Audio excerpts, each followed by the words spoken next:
ആദിയിൽ വചനമുണ്ടായിരുന്നു. വചനം ദൈവത്തോടു കൂടെയായിരുന്നു. വചനം ദൈവമായിരുന്നു. ആ വചനം മാംസമായി നമ്മുടെ ഇടയിൽ വസിച്ചത് ഇസ്രായേലിൻ്റെ ഈ മണ്ണിലാണ്. ഏക ദൈവത്തിൽ വിശ്വസിക്കുന്ന യഹൂദ, മുസ്ലിം, ക്രിസ്ത്യൻ മതങ്ങളുടെ സംഗമഭൂമിയാണിവിടം. ലോക ജനസംഖ്യയുടെ 60% വരുന്ന വിശ്വാസികൾ ഈ സിയോൺ പ്രദേശത്തെ വിശുദ്ധ ഭൂമിയായി കണക്കാക്കുന്നു.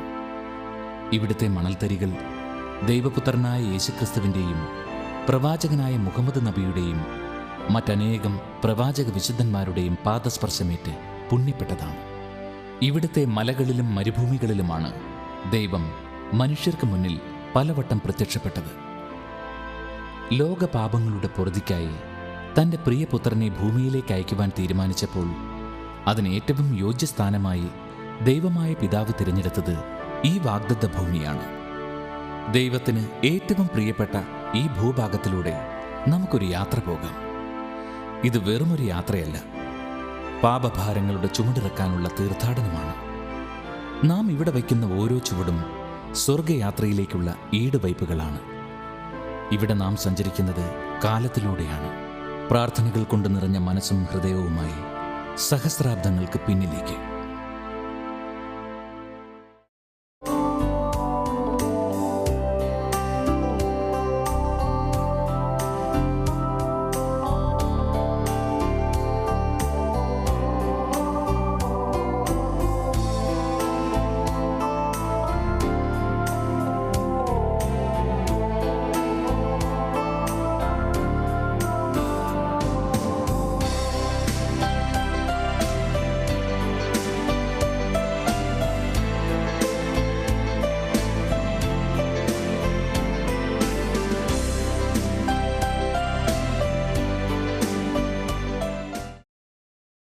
ഇത് നസ്രത്ത് പട്ടണം.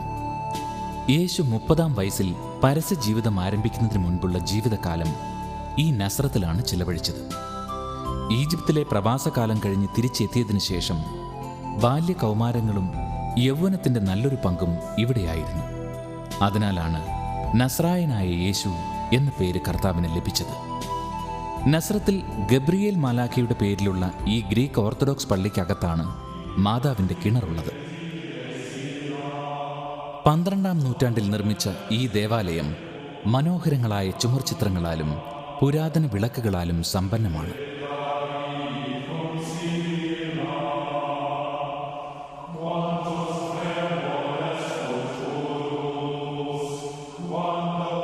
നസ്രത്തിലെ സ്ത്രീകൾ വെള്ളമെടുത്തിരുന്നത് ഈ കിണറ്റിൽ നിന്നായിരുന്നു.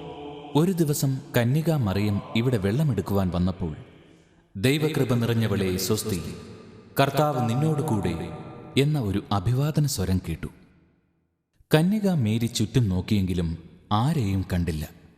അതിനാൽ അവൾ പരിഭ്രമിച്ച് വീട്ടിലേക്ക് മടങ്ങിപ്പോയി. പരിശുദ്ധ കന്യകാമറിയത്തിൻ്റെ ഭവനമുണ്ടായിരുന്നിടത്താണ് ഈ മംഗലവാർത്ത ബസിലിക്ക നിർമ്മിച്ചിരിക്കുന്നത്. കിണറ്റിൻകരയിൽ നിന്ന് തിരിച്ചെത്തിയ കന്യകാ മേരിയുടെ മുൻപിൽ ഇവിടെ വച്ചാണ് വീണ്ടും ഗബ്രിയേൽ മാലാഖ പ്രത്യക്ഷപ്പെട്ട്, നീ പരിശുദ്ധാത്മാവിനാൽ ഗർഭവതിയായി ഒരു പുത്രനെ പ്രസവിക്കും എന്ന മംഗലവാർത്ത അറിയിച്ചത്.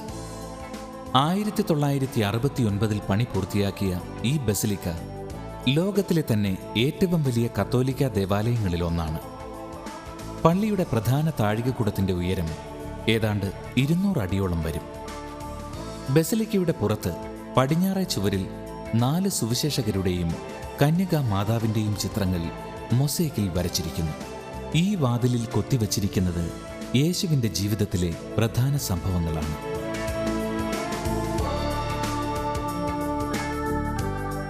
ബസിലിക്കയ്ക്ക് വെളിയിലുള്ള ഈ ഗാലറിയിൽ ലോകത്തിൻ്റെ വിവിധ ഭാഗങ്ങളിൽ നിന്നുള്ള മാതാവിൻ്റെ ചിത്രങ്ങൾ പ്രദർശിപ്പിച്ചിരിക്കുന്നു.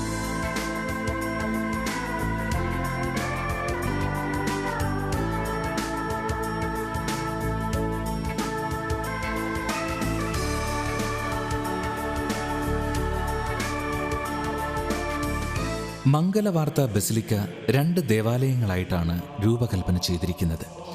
മാതാവിൻ്റെ ഭവനം സ്ഥിതി ചെയ്യുന്ന താഴത്തെ ഭാഗവും പരിശുദ്ധ അമലോത്ഭവ മാതാവിൻ്റെ നാമത്തിലുള്ള മുകളിലെ ഭാഗവും.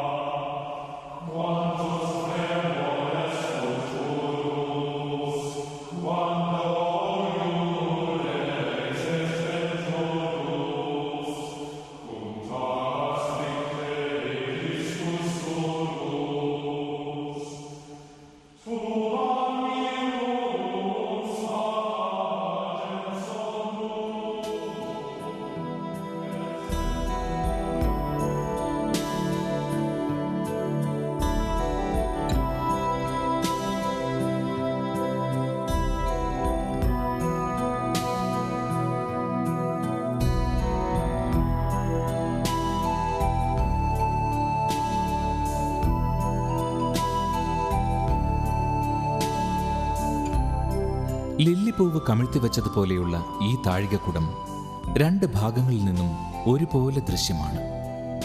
ഇംഗ്ലീഷ് അക്ഷരമാലയിലെ എമ്മിൻ്റെ രൂപത്തിലാണ് ഈ ബീമുകൾ രൂപകൽപ്പന ചെയ്തിരിക്കുന്നത്. മേരി എന്ന പേരിനെ ഇത് ഓർമ്മിപ്പിക്കുന്നു. ലളിതമായി നിർമ്മിച്ചിരിക്കുന്ന താഴത്തെ ഭാഗത്തിൽ നിന്ന് വിഭിന്നമായി ബസിലിക്കയുടെ മുകളിലെ ഭാഗം കത്തോലിക്ക സഭയുടെ പ്രൗഢിക്കൊത്തവണ്ണം ഗംഭീരമാണ്. ലോകത്തിന്റെ വിവിധ ഭാഗങ്ങളിൽ നിന്നുമുള്ള മാതാവിന്റെ പ്രതിമകളും ചിത്രങ്ങളും ഇവിടെയുണ്ട്.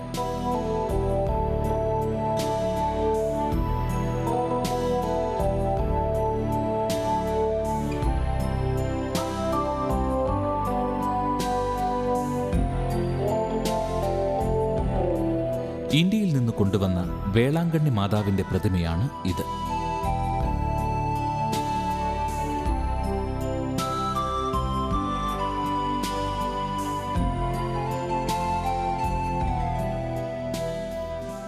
ദൈവപുത്രൻ പിറന്നു വീണ ബെത്ലഹേം പട്ടണമാണ് ഇത്.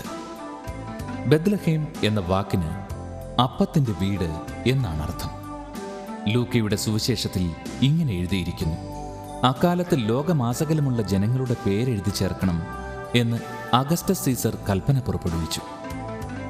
പേരെഴുതിക്കുവാനായി ഓരോരുത്തരും താന്താങ്ങളുടെ നഗരത്തിലേക്ക് പോയി.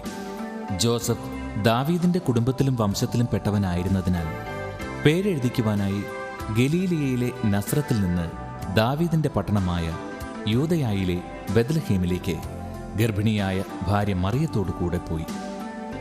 അവിടെ ആയിരിക്കുമ്പോൾ അവൾക്ക് പ്രസവമടുത്തു. അവൾ തൻ്റെ കടിഞ്ഞൂൽ പുത്രനെ പ്രസവിച്ചു. അവനെ പിള്ളക്കച്ച കൊണ്ട് പൊതിഞ്ഞ് പുൽത്തൊട്ടിയിൽ കിടത്തി. കാരണം അവർക്ക് സത്രത്തിൽ മുറി ലഭിച്ചില്ല. 6-ാം നൂറ്റാണ്ടിൽ ജസ്റ്റീനിയൻ ചക്രവർത്തിയാണ് ബസിലിക്ക ഓഫ് നേറ്റിവിറ്റി എന്ന് പ്രസിദ്ധമായ ഈ ദേവാലയം നിർമ്മിച്ചത്. മധ്യപൂർവ്വ ദേശത്തെ ഏറ്റവും പഴക്കമുള്ള പള്ളിയാണിത്. 15 നൂറ്റാണ്ടുകളായി എത്രയോ ആക്രമണങ്ങളെയും യുദ്ധങ്ങളെയും കാലത്തെ തന്നെയും അതിജീവിച്ച് ഇതിവിടെ തുടരുന്നു. 4-ാം നൂറ്റാണ്ടിൻ്റെ ആരംഭത്തിൽ വിശുദ്ധ ഹെലേന ചക്രവർത്തിനി ഇവിടെ ഒരു പള്ളി നിർമ്മിച്ചിരുന്നു. ആ പള്ളി സമരിയൻ കലാപകാലത്ത് തകർക്കപ്പെട്ടു. അതിൻ്റെ മൊസൈക്ക് തറയുടെ ഒരു ഭാഗമാണിത്.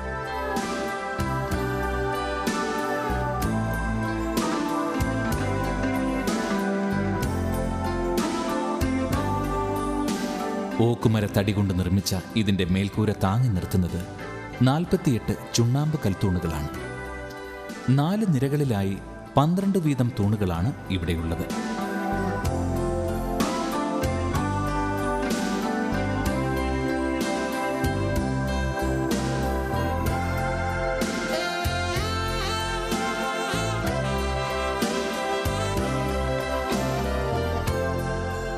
കർത്താവ് ജനിച്ച സ്ഥലത്തിന് മുകളിലാണ് പള്ളിയുടെ ഈ അൾത്താര നിർമ്മിച്ചിരിക്കുന്നത്.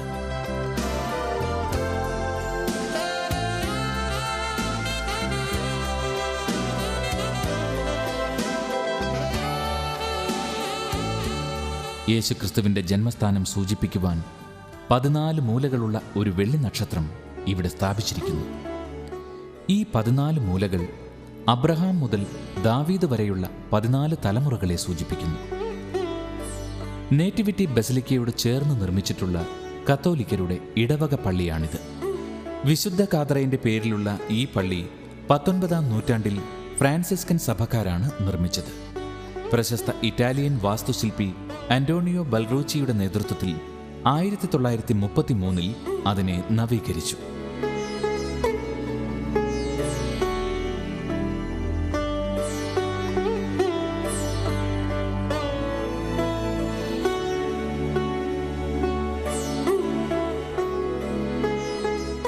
കത്തോലിക്ക പള്ളിയുടെ അടിയിലാണ് രക്തസാക്ഷികളായ കുട്ടികളുടെ ഈ അൾത്താര സ്ഥാപിച്ചിരിക്കുന്നത്. ഹേറോദേസിന്റെ കൽപ്പന പ്രകാരം ഉണ്ണിയേശുവിനെ കണ്ടുപിടിക്കുവാനുള്ള പരക്കം പാച്ചിലിനിടയിൽ 2 വയസ്സിൽ താഴെയുള്ള ഒട്ടേറെ കുട്ടികളെ റോമൻ പടയാളികൾ കൊന്നൊടുക്കിയതിൻ്റെ സ്മാരകമാണിത്. ഇവിടുത്തെ വയലിൽ ആടുമേച്ചിരുന്ന ഇടയന്മാരോടാണ് ദൈവപുത്രൻ മനുഷ്യനായി പിറന്ന സദ്വാർത്ത മാലാഖമാർ ആദ്യം അറിയിച്ചത്. ആട്ടിടയന്മാരുടെ ആ വയലിലാണ് ഈ കപ്പേള പണിതിരിക്കുന്നത്.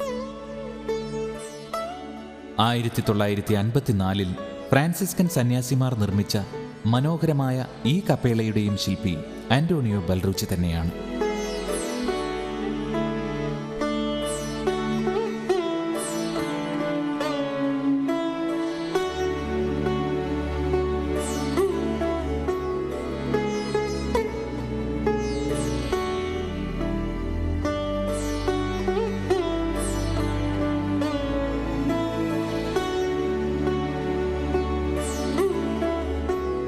അതിമനോഹരങ്ങളായ ചുവർ ചിത്രങ്ങളും നക്ഷത്രങ്ങൾ തെളിഞ്ഞു നിൽക്കും പോലെ പ്രകാശം കടത്തിവിടുന്ന ഈ താഴികക്കുടവും മറ്റുള്ള പള്ളികളിൽ നിന്നും ഈ കൊച്ചു കപ്പേളയെ വേർതിരിച്ചു നിർത്തുന്നു.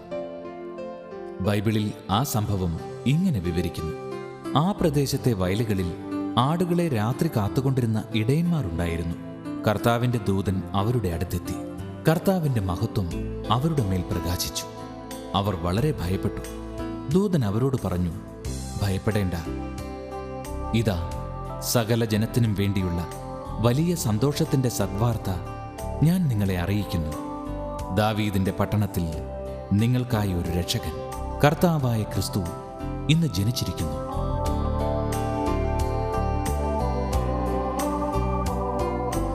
ദൈവം വിണ്ണിൽ നിന്ന് മണ്ണിലേക്ക് ഇറങ്ങി വന്ന ആ ക്രിസ്മസ് രാത്രിയിൽ ആട്ടിടയന്മാർ താമസിച്ചിരുന്നത് ഈ ഗുഹയിലാണ്.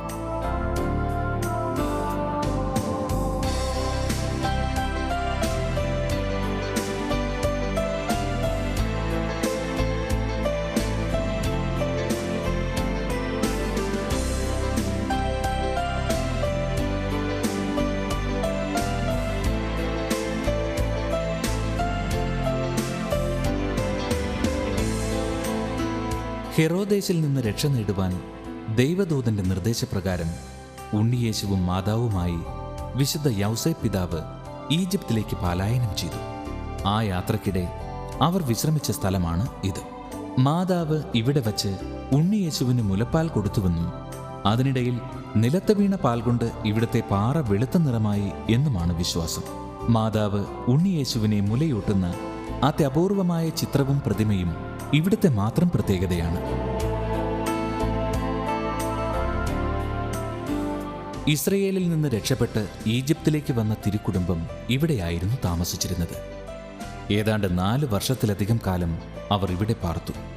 തിരുക്കുടുംബം താമസിച്ചിരുന്ന സ്ഥലത്ത് വിശുദ്ധ കാതറയിന്റെ പേരിൽ സ്ഥാപിച്ച കോപ്റ്റിക് പള്ളിയാണിത്.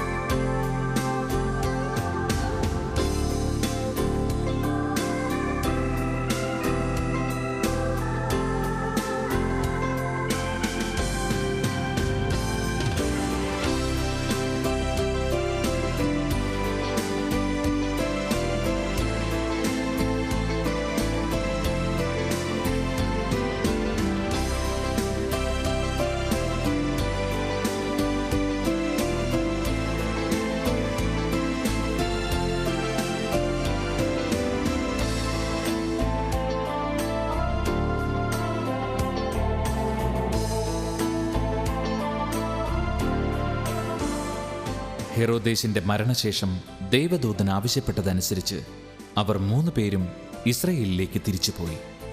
ഹെറോദേസിന് ശേഷം അദ്ദേഹത്തിന്റെ പുത്രൻ അർക്കലാവോസ് ആയിരുന്നു യൂദയായുടെ ഭരണാധികാരിയായത്. അതിനാൽ വീണ്ടും ആക്രമിക്കപ്പെട്ടാലോ എന്ന് കരുതി യൂദയായിലെ ബെത്ലഹേമിന് പകരം ഗലീലിയയിലെ നസ്രത്തിലേക്കാണ് അവർ തിരിച്ചുപോയത്. നസ്രത്തിൽ വിശുദ്ധ യൗസേപ്പ് പിതാവിന്റെ പണിശാല നിന്നിരുന്ന സ്ഥലത്താണ് ഈ പള്ളി പണിതിരിക്കുന്നത്. 1914 ഇതിന്റെ നിർമ്മാണം പൂർത്തിയായത്. ഇവിടെയായിരുന്നു യേശുക്രിസ്തു തന്റെ വളർത്തുപിതാവിനെ ജോലികളിൽ സഹായിച്ചിരുന്നത്.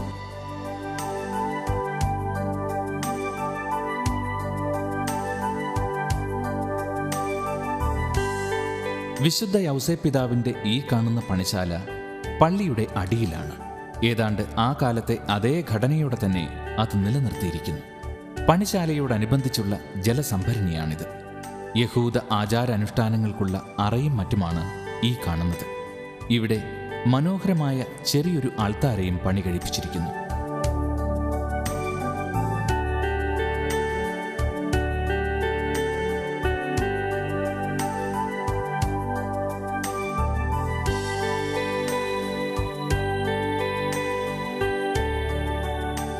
ഇവിടെയായിരുന്നു കാനായിലെ കല്യാണ വീട്. 30 വയസ്സുവരെ സാധാരണക്കാരനെ പോലെ ജീവിച്ച യേശുനാഥൻ പരസ്യജീവിതം ആരംഭിച്ചത് ഇവിടെ നടത്തിയ ആദ്യ അത്ഭുതം വഴിയാണ്. ഇവിടെ 2 പള്ളികളാണുള്ളത്. ഫ്രാൻസിസ്കൻ സന്യാസിമാരുടെ കത്തോലിക്ക ദേവാലയവും ഗ്രീക്ക് ഓർത്തഡോക്സ് പള്ളിയും.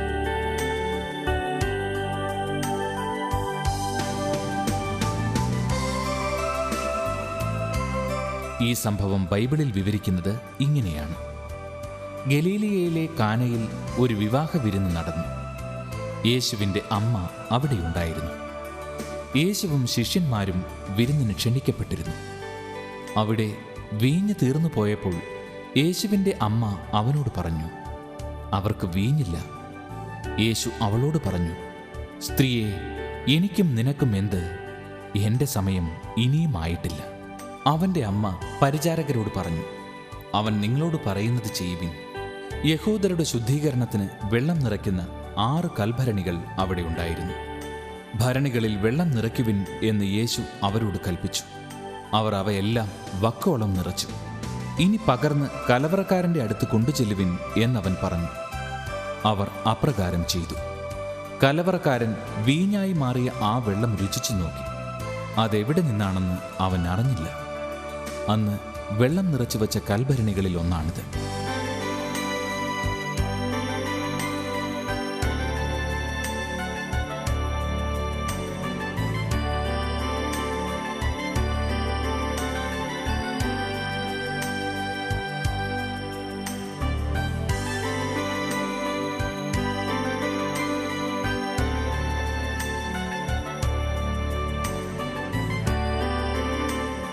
ഇവിടെ തീർത്ഥാടകരായി എത്തുന്ന ദമ്പതിമാർ ആ കല്യാണ വിരുന്നിൻ്റെ ഓർമ്മയ്ക്കായി തങ്ങളുടെ വിവാഹ വാഗ്ദാനം ഇവിടെ വെച്ച് പുതുക്കാറുണ്ട്.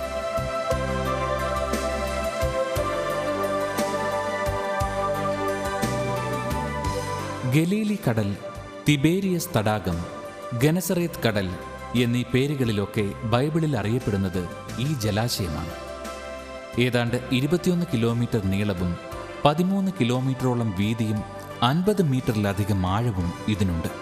യേശുക്രിസ്തു കടലിനു മീതെ നടന്നത്, കാറ്റിനെയും കോളിനെയും ശാസിച്ച് ശാന്തമാക്കിയത്, വഞ്ചി മുങ്ങാറാകുവോളം മീൻ പിടിക്കാൻ പത്രോസിനെയും കൂട്ടരെയും സഹായിച്ചത് തുടങ്ങി ഒട്ടേറെ അത്ഭുതങ്ങൾക്ക് സാക്ഷിയാണ് ഈ തടാകം. ഇതിൻ്റെ പടിഞ്ഞാറേ കരയിൽ തിബേരിയസ് പട്ടണവും കിഴക്ക് ഗോലാൻ കുന്നുകളും വടക്ക് ബെത്സൈദ, തബ്ഗ എന്നീ സ്ഥലങ്ങളുമാണ്. ഹെർമോൺ മലയിൽ നിന്ന് കുതിച്ചെത്തുന്ന ജോർദാൻ നദി ഇവിടെ അല്പനേരം വിശ്രമിച്ചിട്ടാണ് ചാവുകടലിലേക്ക് യാത്ര തുടരുന്നത്.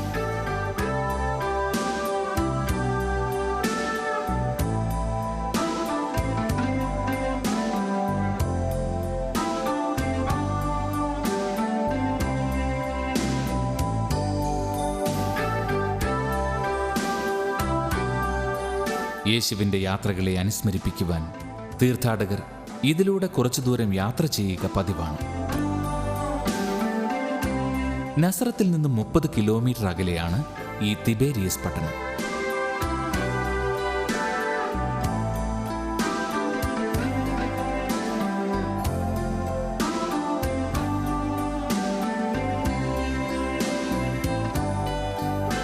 AD 18 ഹേറോദേസ് അന്തിപ്പാസാണ് സമുദ്രനിരപ്പിൽ നിന്ന് 200 മീറ്ററോളം താഴെയുള്ള ഈ പട്ടണം നിർമ്മിച്ചത്.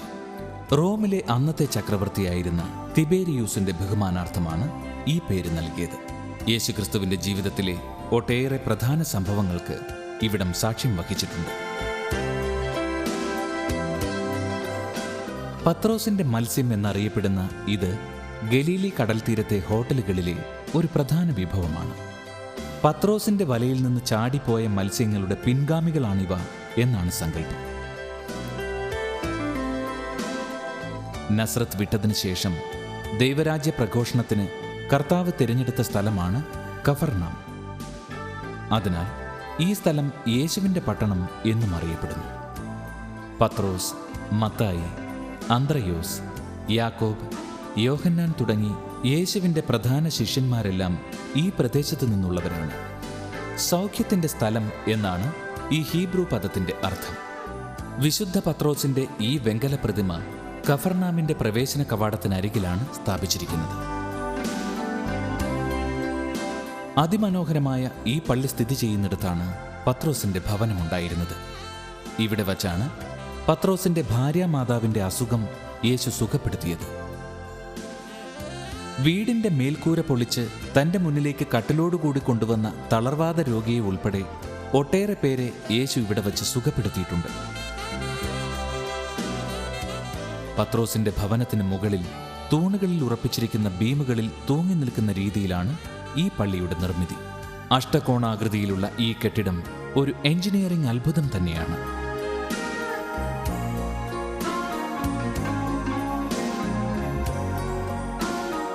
കഫർനാമിൽ യേശു പഠിപ്പിച്ചിരുന്ന പഴയ സിനഗോഗിന്റെ അവശിഷ്ടങ്ങളാണിത്. വിതക്കാരൻ്റെയും കടുകുമണിയുടെയും കളകളുടെയും പുളിമാവിൻ്റെയും അടക്കം ഒട്ടേറെ അന്യാപദേശ കഥകൾ ഈ സ്ഥലത്താണ് യേശു പഠിപ്പിച്ചത്. ഈ സിനഗോഗിൽ വെച്ചാണ് പിശാച് ബാധിച്ച ഒരുവനെ അവിടുന്ന് മോചിപ്പിച്ചത്. ഇത് സിനഗോഗിനോട് ചേർന്നുള്ള ഒരു വേദപാഠശാലയാണ്.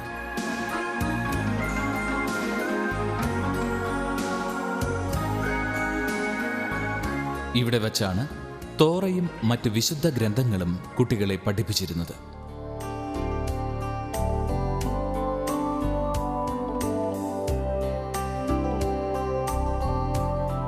യേശു മലയിലെ പ്രസംഗം നടത്തിയ ഗിരിപ്രഭാഷണ മലയിൽ ഗലീലി കടലിനോട് ചേർന്നാണ് അഷ്ടസൗഭാഗ്യങ്ങളുടെ ഈ പള്ളി നിർമ്മിച്ചിരിക്കുന്നത്. ഇറ്റാലിയൻ വാസ്തുശില്പി ആന്റോണിയോ ബെൽറൂച്ചിയാണ് 8 മുഖപ്പുകളോടെ ഇത് രൂപകൽപ്പന ചെയ്തത്. ഓരോ മുഖപ്പും ഓരോ സൗഭാഗ്യത്തിന് നീക്കിവച്ചിരിക്കുന്ന ഈ പള്ളിയുടെ ഉടമസ്ഥർ ഫ്രാൻസിസ്കൻ സഭയാണ്. പ്രശാന്തസുന്ദരമായ ഈ അന്തരീക്ഷത്തിൽ അല്പനേരം ധ്യാനിച്ചിരുന്നാൽ കർത്താവിൻ്റെ വാക്കുകൾ നമുക്ക് കേൾക്കാം.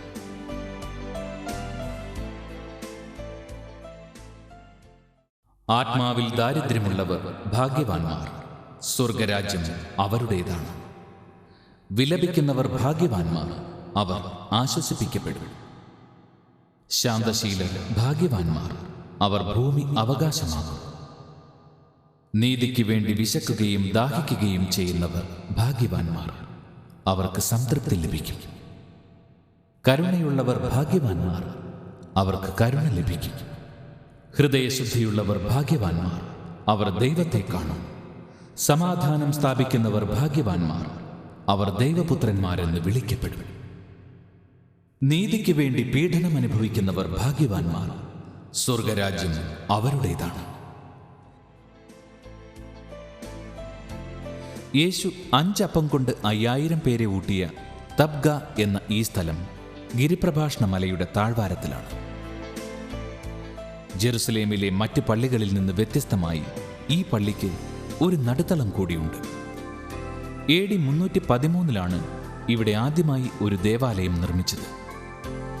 തകർക്കപ്പെട്ട ആ പള്ളിയുടെ ചിത്രപ്പണികളോട് കൂടിയ മൊസൈക്ക് തറ ഇപ്പോഴും കേടുകൂടാതെ ഇവിടെ സൂക്ഷിച്ചിരിക്കുന്നു.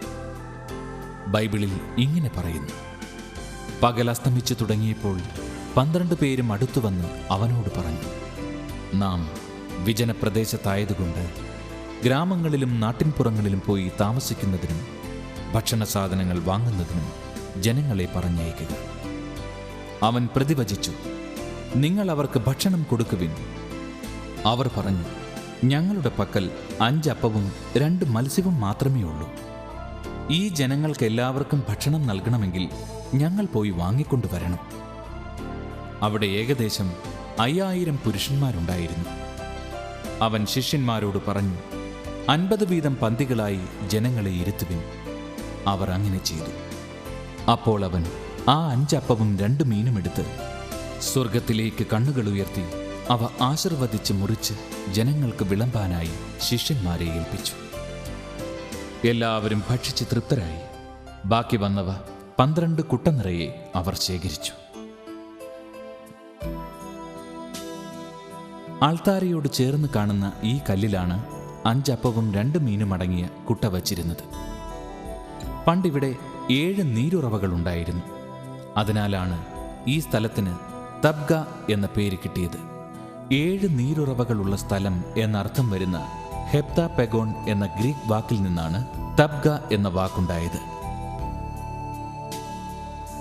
യേശു ക്രിസ്തുവിനെ നേരിൽ കാണാൻ ഭാഗ്യം ലഭിച്ചവയിൽ ഇസ്രായേലിൽ ഇന്നും ജീവനോടെയുള്ള 2 സ്മാരകങ്ങളിലൊന്നാണ് ഈ സിക്കമോർ മരം. മറ്റേത് ഗത്സമേൻ തോട്ടത്തിലെ ഒലിവ് മരങ്ങളാണ്. ഈ മരത്തിന് 2000 വർഷത്തിലധികം പ്രായമുണ്ടെന്ന് ശാസ്ത്രീയ പരിശോധനകളിലൂടെ തെളിയിക്കപ്പെട്ടിട്ടുണ്ട്. യേശു ജെറീക്കോയിൽ പ്രവേശിക്കുമ്പോൾ അവിടുത്തെ കാണുവാൻ ഒട്ടേറെ പേർ തടിച്ചുകൂടി. ചുങ്കക്കാരനും ധനികനുമായിരുന്ന സക്കേവൂസും അവരോടൊപ്പം ഉണ്ടായിരുന്നു. ഉയരം വളരെ കുറവായിരുന്നതിനാൽ അയാൾ യേശുവിനെ നന്നായി കാണുവാനായി ഈ മരത്തിന് മുകളിൽ കയറിയിരുന്നു. കർത്താവ് ഇവിടെ വച്ച് അയാളെ കാണുകയും അന്ന് അയാളുടെ വീട്ടിൽ താമസിക്കുകയും ചെയ്തു. അതോടെ മാനസാന്തരം വന്ന അയാൾ അന്യായമായി സമ്പാദിച്ചതെല്ലാം 4 ഇരട്ടിയായി ഉടമസ്ഥർക്ക് തിരികെ നൽകി.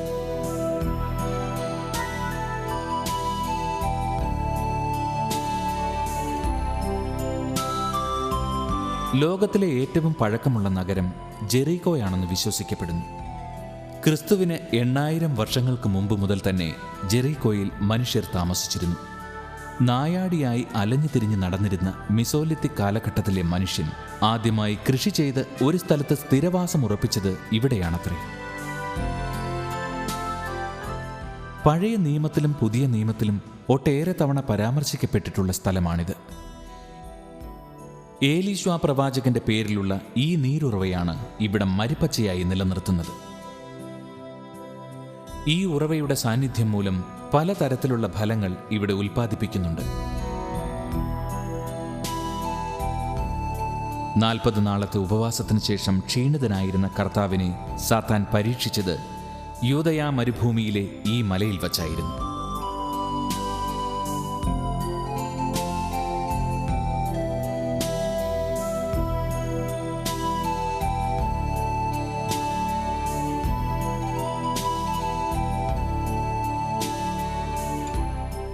യേശുവിനോട് കല്ലുകളെ അപ്പമാക്കി ഭക്ഷിക്കുവാനുള്ള വെല്ലുവിളി സാത്താൻ നടത്തിയ സ്ഥലത്താണ് ഈ ഗ്രീക്ക് ഓർത്തഡോക്സ് ആശ്രമം നിർമ്മിച്ചിരിക്കുന്നത്. തന്നെ കുമ്പിട്ട് ആരാധിച്ചാൽ ഭൂമിയുടെ മുഴുവൻ രാജാവാക്കാം എന്ന സാത്താന്റെ പ്രലോഭനത്തിന് കർത്താവ് വഴങ്ങാതിരുന്നത് ഇവിടെ വച്ചാണ്.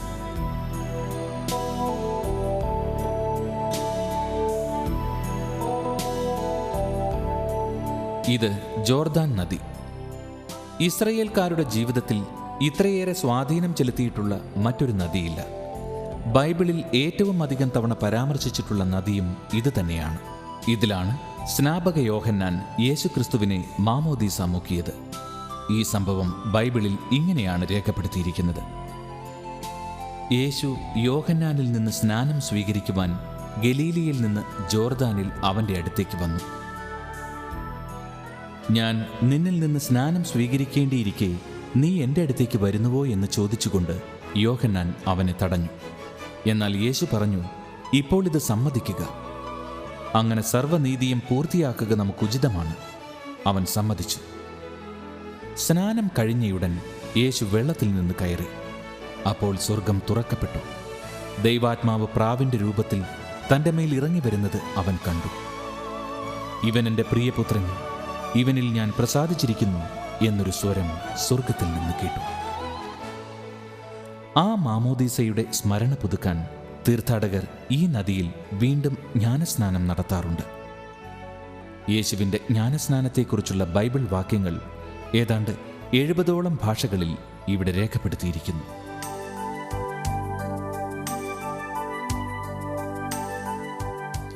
ഇത് താബോർ മാമല. ഏതാണ്ട് 1500 അടിയോളം ഉയരമുണ്ടിതിന്. പഴയ നിയമകാലം മുതൽ ഈ മല പരിപാവനമായി കണക്കാക്കപ്പെടുന്നു. നസറത്തിൽ നിന്ന് ഏതാണ്ട് 7 കിലോമീറ്റർ അകലെയാണിത്. യേശുക്രിസ്തുവിന് രൂപാന്തരീകരണം സംഭവിച്ചത് ഇവിടെ വച്ചാണ്.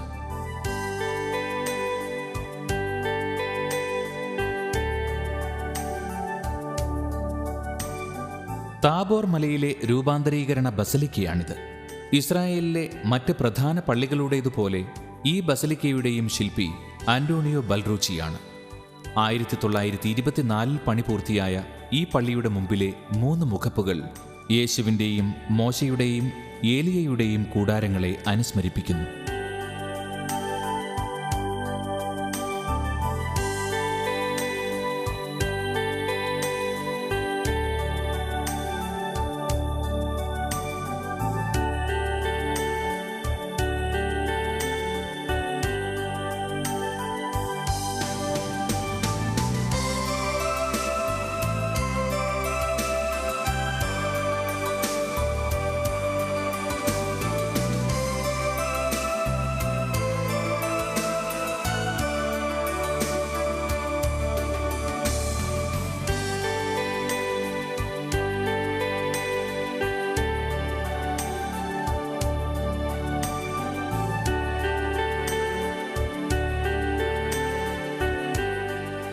ഇത് രൂപാന്തരീകരണത്തിൻ്റെ ഒരു മൊസൈക്ക് ചിത്രമാണ്.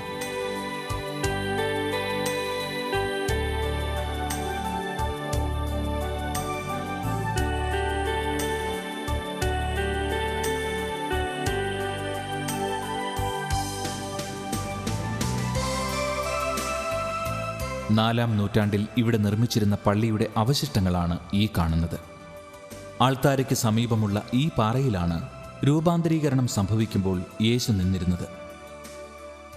യേശുവിൻ്റെ മനുഷ്യാവതാരം, ദിവ്യകാരുണ്യം, മരണം, ഉത്ഥാനം എന്നിവയാണ് ആൾത്താരയുടെ മേൽക്കൂരയിൽ ചിത്രീകരിച്ചിരിക്കുന്നത്.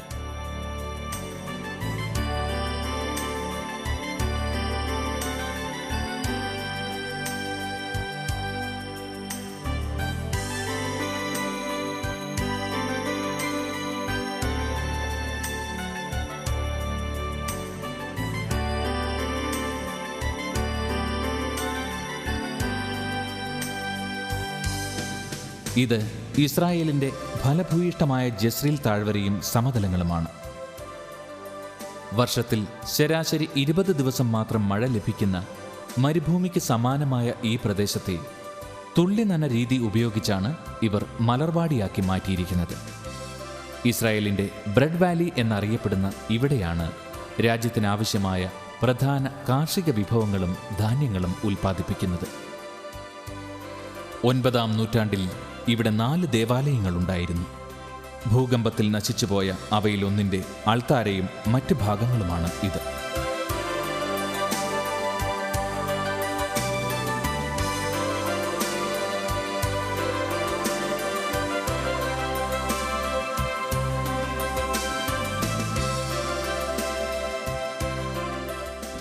ഇതാണ് ഒലിവ് മരങ്ങൾ.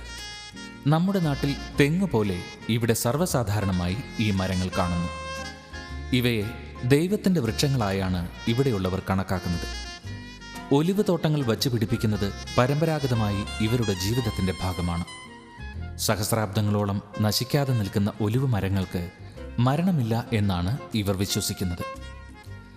ചരിത്രാതീത കാലം മുതൽ ഒലിവെണ്ണ ഇവരുടെ ഭക്ഷണത്തിൻ്റെ ഭാഗമാണ്. ആദ്യകാലത്ത് ഇത്തരം കൽച്ചക്കുകളിലായിരുന്നു ഒലിവ് കായ്കൾ ആട്ടി എണ്ണ എടുത്തിരുന്നത്.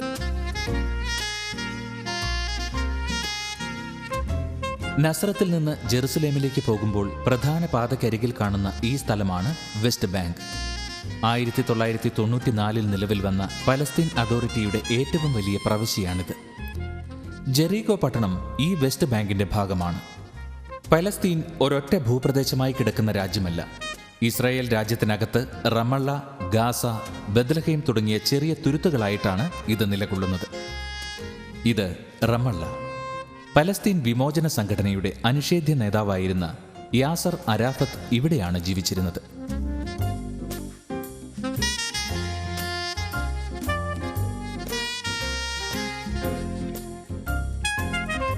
റോഡിന് വലതുവശത്തായി കാണുന്ന 20 അടിയോളം ഉയരമുള്ള ഇത്തരം മതിലുകളാണ് ഇസ്രയേലിനെയും പലസ്തീനെയും വേർതിരിക്കുന്നത്.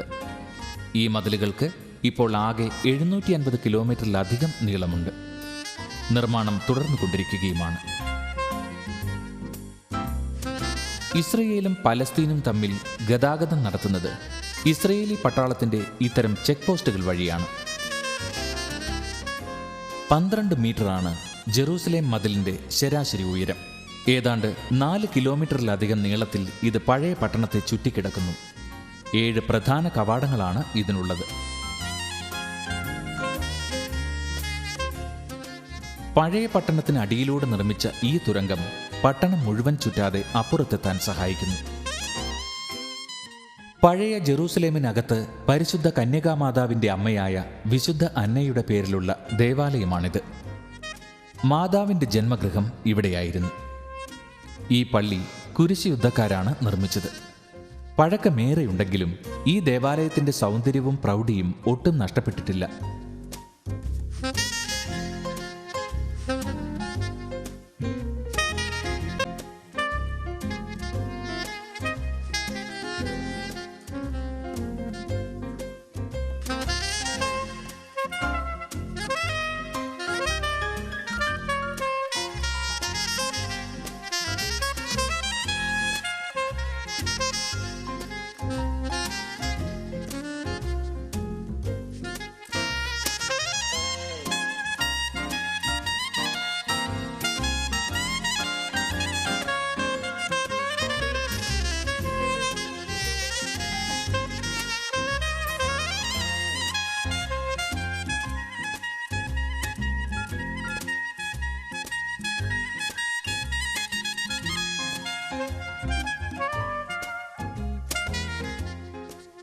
പള്ളിയുടെ അടിയിലുള്ള ഈ ഗ്രോട്ടോയിലാണ് പരിശുദ്ധ ദൈവമാതാവ് ജനിച്ചത്.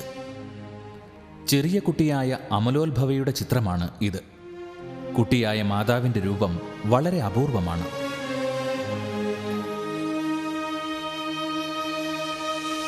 ബൈബിളിൽ വിവരിക്കുന്ന ബെത്സൈദ കുളം ഇവിടെയായിരുന്നു.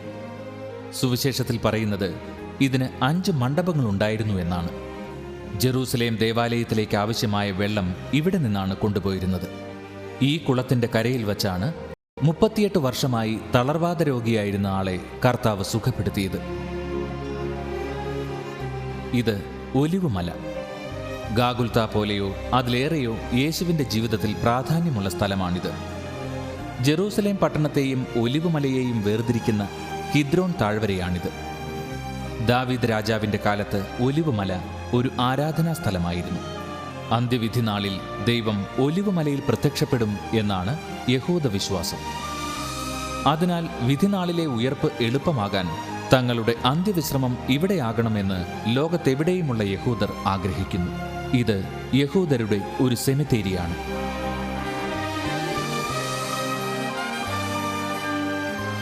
ഒലിവുമലയുടെ താഴ്വാരത്തിൽ റഷ്യൻ ഓർത്തഡോക്സ് സഭയുടെ കീഴിലുള്ള അതിമനോഹരമായ ഈ പള്ളി വിശുദ്ധയായ മഗ്ദലേനയിലെ മേരിയുടെ പേരിലുള്ളതാണ്.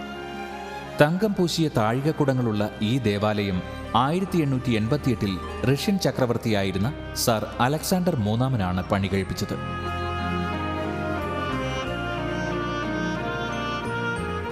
ഇത് പാത്തേർ നോസ്തർ. ഇവിടെ നിൽക്കുമ്പോൾ ലോകത്തിലെ ഏറ്റവും അധികം ഭാഷകളിലേക്ക് മൊഴിമാറ്റം ചെയ്യപ്പെട്ടതും ഏറ്റവും അധികം തവണ ഓരോ ദിവസവും ചൊല്ലുന്നതുമായ ആ പ്രാർത്ഥന നമ്മുടെ ചെവികളിൽ മുഴങ്ങും. സ്വർഗസ്ഥനായ ഞങ്ങളുടെ പിതാവേ, അങ്ങയുടെ നാമം പൂജിതമാകണമേ. അങ്ങയുടെ രാജ്യം വരേണമേ. അങ്ങയുടെ തിരുമനസ് സ്വർഗത്തിലെ പോലെ ഭൂമിയിലും ആകണമേ. അന്നന്നു വേണ്ട ആഹാരം എന്നും ഞങ്ങൾക്ക് തരേണമേ. ഞങ്ങളോട് തെറ്റ് ചെയ്യുന്നവരോട് ഞങ്ങൾ ക്ഷമിക്കുന്നത് പോലെ ഞങ്ങളുടെ തെറ്റുകൾ ഞങ്ങളോടും ക്ഷമിക്കണമേ. ഞങ്ങളെ പ്രലോഭനങ്ങളിൽ ഉൾപ്പെടുത്തരുതേ, തിന്മയിൽ നിന്ന് ഞങ്ങളെ രക്ഷിക്കണമേ. മലയാളം ഉൾപ്പെടെ 170ഓളം ഭാഷകളിൽ ഈ പ്രാർത്ഥന ഇവിടെ മാർബിളിൽ കൊത്തിവെച്ചിട്ടുണ്ട്.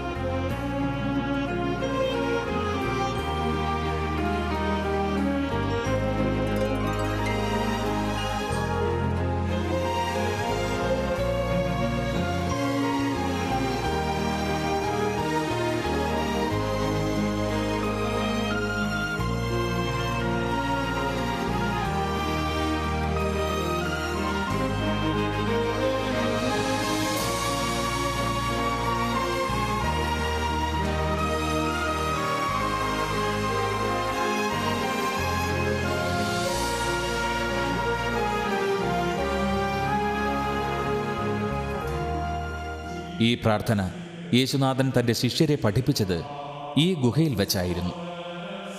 കുരിശുയുദ്ധാനന്തരം മുസ്ലിങ്ങളുടെ കൈവശം എത്തിച്ചേർന്ന ഈ സ്ഥലം ഓറീലി ദി ബോസി എന്ന ഫ്രഞ്ച് രാജകുമാരി പണം കൊടുത്തു വാങ്ങി. അവർ ഇതിന്റെ സംരക്ഷണം കർമ്മലീത്ത സന്യാസിമാരെയാണ് ഏൽപ്പിച്ചത്.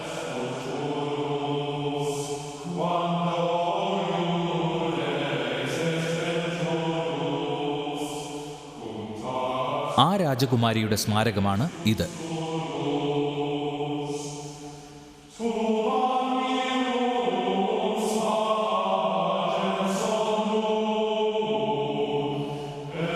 യേശുവിൻ്റെ ജീവിതവുമായി ബന്ധപ്പെട്ട് ഇസ്രയേലിൽ നിർമ്മിച്ചിട്ടുള്ള പള്ളികളിൽ ഏറ്റവും ലളിതമായത് ഇതാണ്.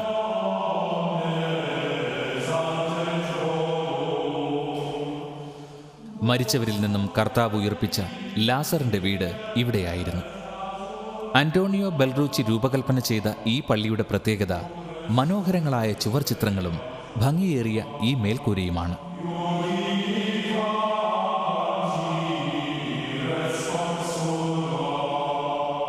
ആ കാലത്ത് ബദനി എന്നറിയപ്പെട്ടിരുന്ന ഈ സ്ഥലം ഇപ്പോൾ അൽ അസറിയ എന്ന അറബി ഗ്രാമമാണ്.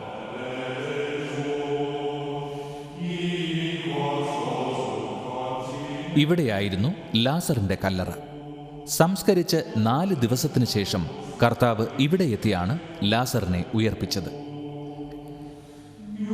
ഇത് സിയോൻ കുന്ന്. ദാവീദ് രാജാവിൻ്റെ കാലത്ത് ഇവിടെയായിരുന്നു ജെറുസലേമിൻ്റെ തലസ്ഥാനം.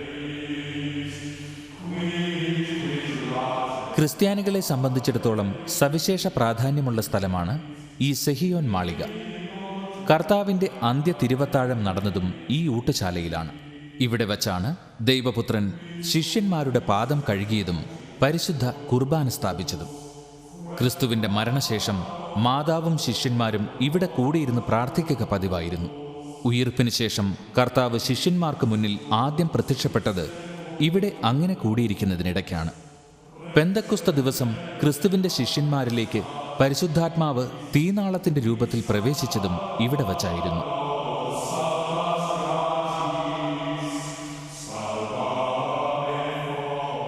സെഹിയോൻ മാളികയ്ക്ക് മുന്നിലുള്ള ദാവീദ് രാജാവിൻ്റെ വെങ്കല പ്രതിമയാണ് ഇത്. ഈ കാണുന്നതാണ് ദാവീദ് രാജാവിൻ്റെ ശവകുടീരം. സെഹിയോൻ മാളികയോട് ചേർന്നാണിത്.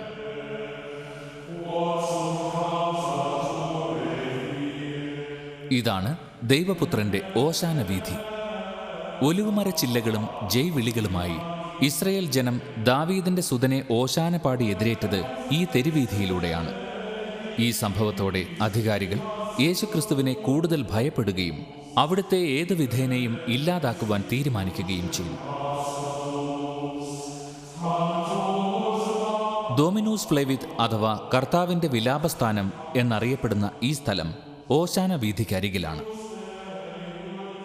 ഇവിടെ നിന്ന് ജെറുസലേം നഗരം കണ്ട യേശുനാഥൻ വരാൻ പോകുന്ന അതിൻ്റെ നാശമോർത്ത് കണ്ണുനീർ വാർത്തു.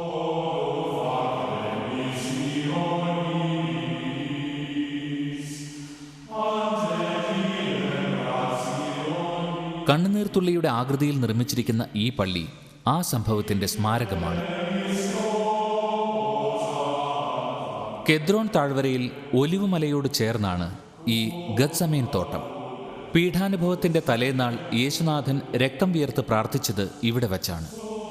3000-ലേറെ വർഷം പഴക്കമുള്ള ഈ ഒലിവ് മരങ്ങൾ കർത്താവിനെ നേരിൽ കാണുവാൻ ഭാഗ്യമുണ്ടായവയാണ്. 30 വെള്ളിക്കാശിനായി യൂദാസ് കറിയോത്ത സ്വന്തം ഗുരുനാഥനെ ഒരു ചുംബനം കൊണ്ട് ഒറ്റിക്കൊടുത്തതിനും സാക്ഷികളായിരുന്നു ഇവ.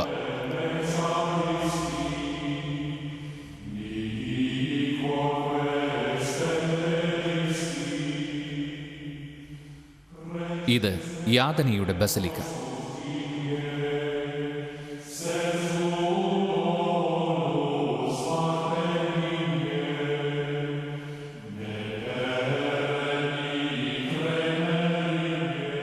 പിതാവേ, കഴിയുമെങ്കിൽ ഈ പാനപാത്രം എന്നിൽ നിന്നും തിരിച്ചെടുക്കണമേ.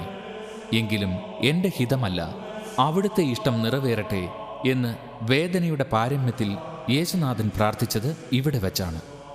ശിഷ്യന്മാർക്കൊപ്പം പ്രാർത്ഥിച്ചുകൊണ്ടിരിക്കുമ്പോൾ അവിടുത്തെ ബന്ധനസ്ഥനാക്കി കൊണ്ടുപോയത് ഇവിടെ നിന്നായിരുന്നു.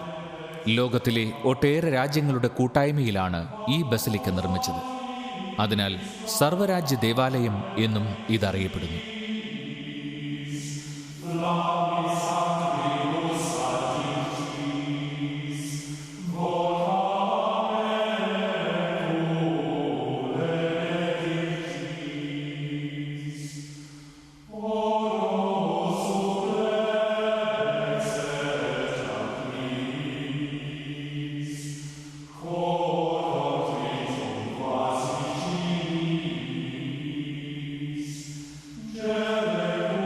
പ്രധാന പുരോഹിതനായ കയ്യാഫാസിന്റെ അരമനയായിരുന്ന ഇവിടെ വച്ചാണ് കോഴി കൂവുന്നതിന് മുൻപ് പത്രോസ് കർത്താവിനെ 3 തവണ തള്ളിപ്പറഞ്ഞത്. കോഴി കൂവിയ സ്ഥലം എന്നർത്ഥം വരുന്ന ഗള്ളിക്കാന്തു എന്ന പേരിലാണ് ഈ പ്രദേശം അറിയപ്പെടുന്നത്. ഇതിപ്പോൾ വിശുദ്ധ പത്രോസിന്റെ പേരിലുള്ള ഒരു പള്ളിയാണ്.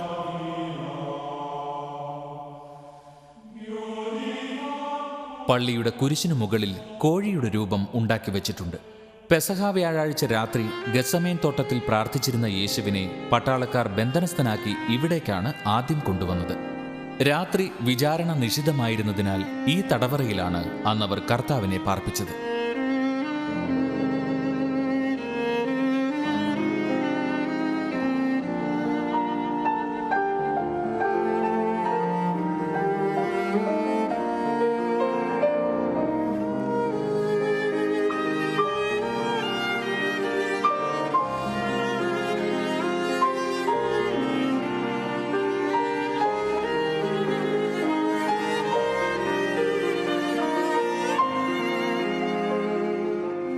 ഇവിടെയായിരുന്നു റോമൻ ഗവർണറായിരുന്ന പീലാത്തോസിന്റെ അരമന.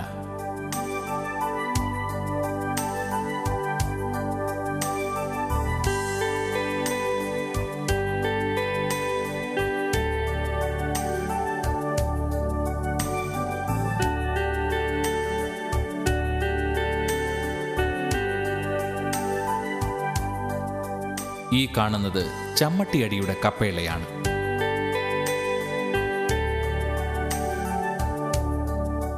കണ്ണ് കെട്ടി ഈ കല്ലിലിരുത്തിയാണ് കർത്താവിനെ പടയാളികൾ അടിച്ചത്. നീ ദൈവപുത്രനെങ്കിൽ ആരാണ് നിന്നെ അടിച്ചതെന്ന് പറയുക എന്ന് പരിഹസിച്ച സ്ഥലമാണിത്. ഈ കല്ല് ഇപ്പോൾ തിരുക്കല്ലറയുടെ ദേവാലയത്തിലാണ് സൂക്ഷിച്ചിരിക്കുന്നത്.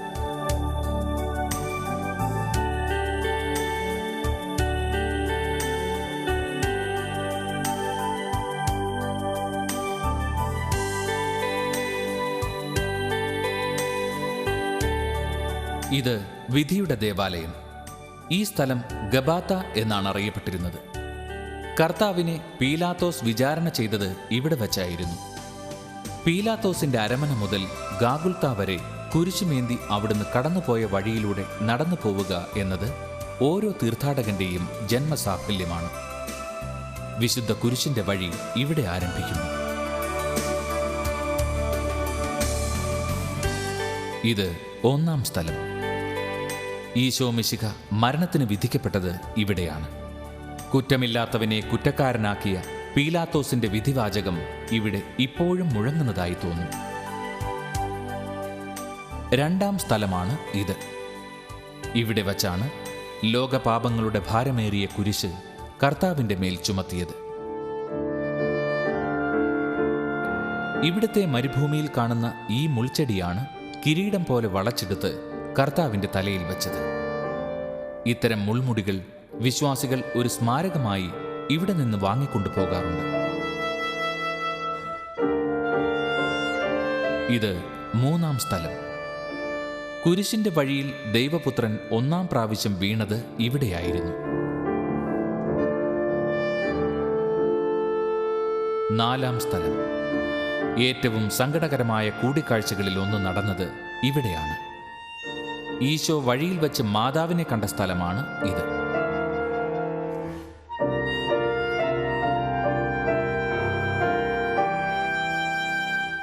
5-ാം സ്ഥലം.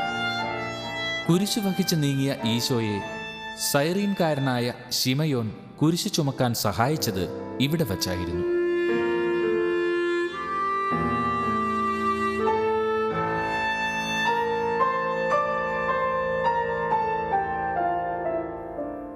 6-ാം സ്ഥലം. ഇവിടെ വച്ചായിരുന്നു ഭക്തയായ വെറോനിക്ക തന്റെ ചേലാഞ്ചലം കൊണ്ട് ഈശോയുടെ തിരുമുഖം തുടച്ചത്.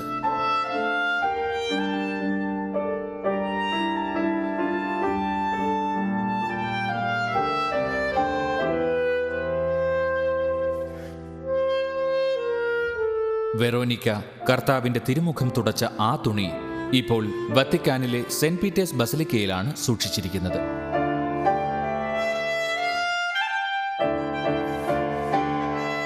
7-ാം സ്ഥലം. ഭാരമേറിയ കുരിശും വഹിച്ചുകൊണ്ടുള്ള യാത്രയിൽ കർത്താവ് 2-ാം പ്രാവശ്യം വീണത് ഇവിടെയാണ്. 8-ാം സ്ഥലം. പതിവില്ലാത്ത ബഹളം കേട്ട് വീടിന് പുറത്തേക്കിറങ്ങിയ ജെറുസലേമിലെ സ്ത്രീകൾ കർത്താവിൻ്റെ അവസ്ഥ കണ്ട് പൊട്ടിക്കരഞ്ഞു. അവരെ അവിടുന്ന് ആശ്വസിപ്പിച്ചത് ഇവിടെ വച്ചായിരുന്നു.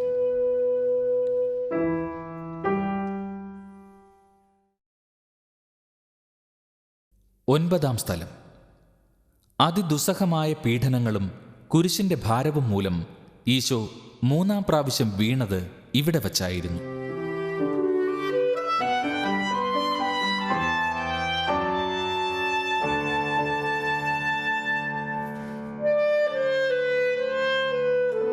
ക്രിസ്ത്യാനികളെ സംബന്ധിച്ചിടത്തോളം ഏറ്റവും വിശുദ്ധവും പരിപാവനവുമായ ഒരിടമാണ് കാൽവരിയിലെ ഈ തിരുക്കല്ലറയുടെ ദേവാലയം.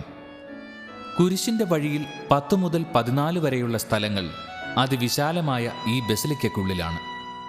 കൂടാതെ ഒട്ടേറെ ചെറിയ ചാപ്പലുകളും കപ്പേളകളും ഇതിനുള്ളിലുണ്ട്.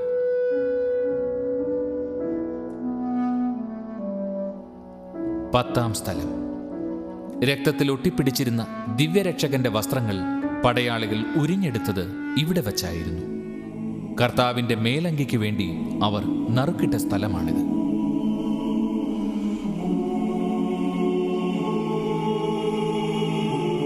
11-ാം സ്ഥലം.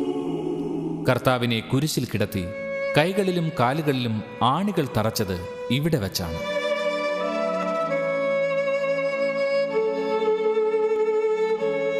12-ാം സ്ഥലം. ലോകപാപങ്ങളുടെ മോചനത്തിനായി എത്തിയ ദൈവകുഞ്ഞാടിനെ പാപികളായ മനുഷ്യർ കുരിശിലേറ്റി കൊന്നത് ഇവിടെയാണ്. കർത്താവിൻ്റെ കുരിശുമരണം ബൈബിളിൽ വിവരിക്കുന്നത് ഇങ്ങനെയാണ്: 6-ാം മണിക്കൂർ മുതൽ 9-ാം മണിക്കൂർ വരെ ഭൂമിയിലെങ്ങും അന്ധകാരം വ്യാപിച്ചു. ഏകദേശം 9-ാം മണിക്കൂറായപ്പോൾ യേശു ഉച്ചത്തിൽ നിലവിളിച്ചു, എൻ്റെ ദൈവമേ, എൻ്റെ ദൈവമേ, എന്തുകൊണ്ട് നീ എന്നെ ഉപേക്ഷിച്ചു? ഉടനെ ഒരാൾ ചെന്ന് നീർപ്പഞ്ഞിയെടുത്ത് വിനാഗിരിയിൽ മുക്കി ഒരു ഞാങ്ങണമേൽ ചുറ്റി അവന് കുടിക്കുവാൻ കൊടുത്തു. യേശു അത് രുചിച്ചു നോക്കിയെങ്കിലും കുടിച്ചില്ല. എല്ലാം പൂർത്തിയായി എന്ന് പറഞ്ഞുകൊണ്ട് ആത്മാവിനെ വെടിഞ്ഞു. അപ്പോൾ ദേവാലയത്തിൻ്റെ തിരശ്ശീല മുകൾ മുതൽ താഴെ വരെ 2ആയി കീറി. ഭൂമി കുലുങ്ങി, പാറകൾ പിളർന്നു, ശവകുടീരങ്ങൾ തുറക്കപ്പെട്ടു. ആ ഭൂകമ്പത്തിൽ പിളർന്ന പാറയാണ് ഇത്. 13-ാം സ്ഥലം. മിശിഹായുടെ മൃതദേഹം കുരിശിൽ നിന്ന് ഇറക്കി മാതാവിൻ്റെ മടിയിൽ കിടത്തിയത് ഇവിടെയായിരുന്നു.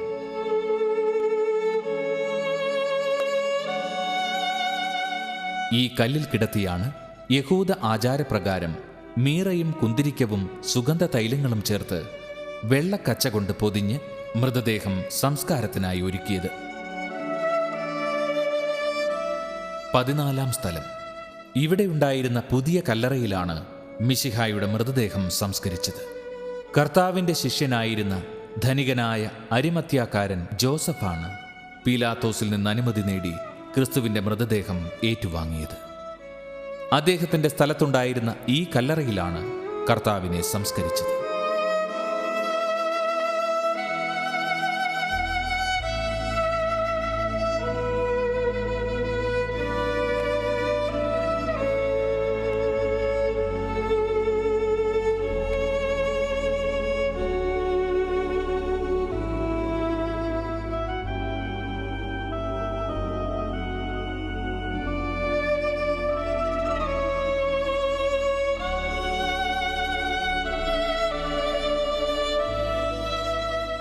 എല്ലാ യഹൂദ കല്ലറകൾക്കും ഉള്ളതുപോലെ ഇതിനും 2 ഭാഗങ്ങളുണ്ട്.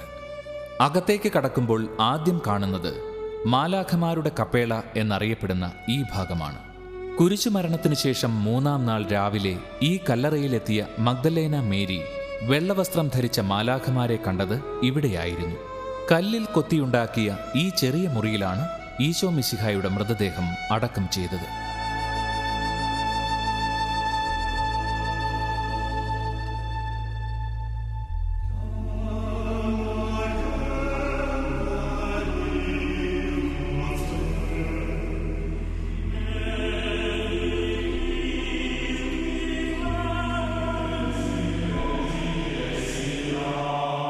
ഇത് ആദിപിതാവായ ആദത്തിൻ്റെ ശവകുടീരമാണ്. കാൽവരിയുടെ നേരെ താഴെയാണിത്. യേശുക്രിസ്തുവിൻ്റെ മരണദിവസം കുരിശിലൂടെ ഒഴുകിയ രക്തം ആദ്യം പതിച്ചത് ആദത്തിൻ്റെ തലയോട്ടിയിലായിരുന്നു എന്നാണ് വിശ്വാസം.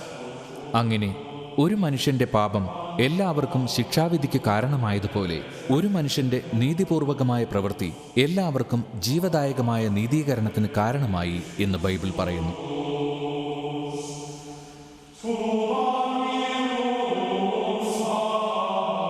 കോൺസ്റ്റന്റൈൻ ചക്രവർത്തിയുടെ അമ്മയായ വിശുദ്ധ ഹെലേനയുടെ പേരിലുള്ള ചാപ്പലാണിത്. ക്രിസ്തുമതത്തിൻ്റെ വളർച്ചയ്ക്ക് ഒട്ടേറെ സംഭാവനകൾ നൽകിയ മഹതിയാണ് വിശുദ്ധ ഹെലേന. തിരുക്കല്ലറയുടെ ദേവാലയം ഉൾപ്പെടെ ഒട്ടേറെ പള്ളികൾ അവരുടെ നിർദ്ദേശപ്രകാരമായിരുന്നു നിർമ്മിച്ചത്.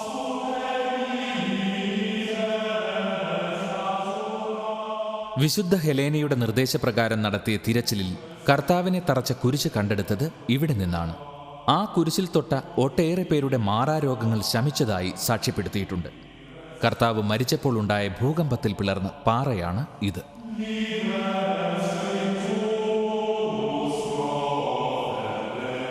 കുരിശിൽ കിടക്കുമ്പോൾ കർത്താവിൻ്റെ വിലാപ്പുറത്ത് കുന്തം കൊണ്ട് കുത്തിയ പടയാളിയാണ് ലോങ്കിനോസ്.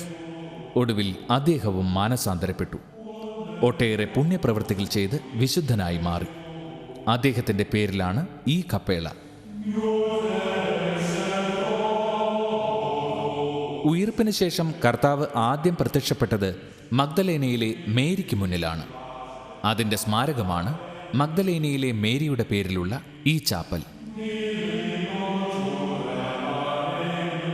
ക്രൂശ് മരണത്തിനു ശേഷം കർത്താവിൻ്റെ മൃതശരീരം അടക്കം ചെയ്യുവാനുള്ള അനുമതി പീലാത്തോസിൽ നിന്ന് വാങ്ങിയ അരിമത്യക്കാരനായ ജോസഫിൻ്റെ കല്ലറയാണിത്. കർത്താവിൻ്റെ കല്ലറയ്ക്ക് തൊട്ടടുത്ത് തന്നെയാണിത്.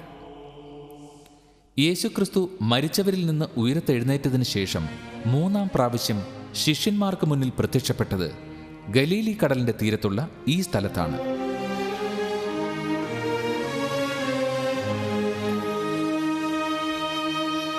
ക്രിസ്തുവിൻ്റെ മരണശേഷം മിക്ക ശിഷ്യന്മാരും അവരുടെ പഴയ തൊഴിലുകളിലേക്ക് തന്നെ തിരിച്ചുപോയി.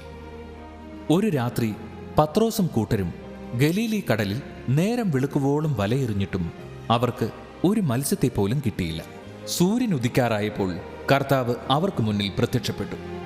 അവിടുന്ന് പറഞ്ഞ സ്ഥലത്ത് വലയിട്ടപ്പോൾ വല പൊട്ടിപ്പോകുന്നിടത്തോളം മത്സ്യം അവർക്ക് ലഭിച്ചു.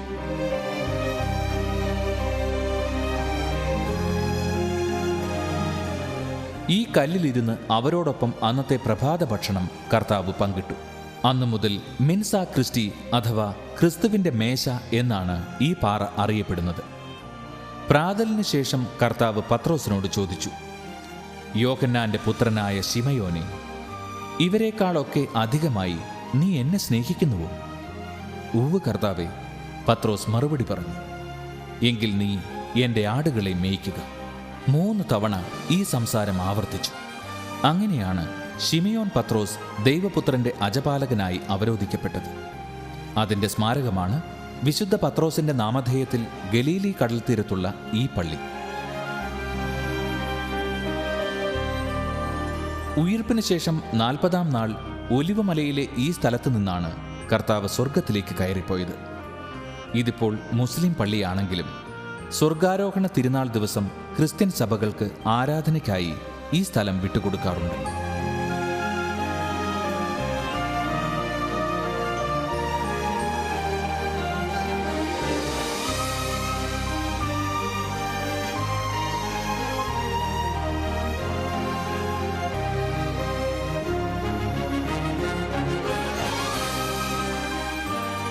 യേശുക്രിസ്തുവിൻ്റെ കാൽപാദം പതിഞ്ഞ പാറയാണിത്. സ്വർഗത്തിലേക്ക് ഉയർത്തപ്പെടുമ്പോൾ കർത്താവ് ഈ പാറയിലാണ് നിന്നിരുന്നത്.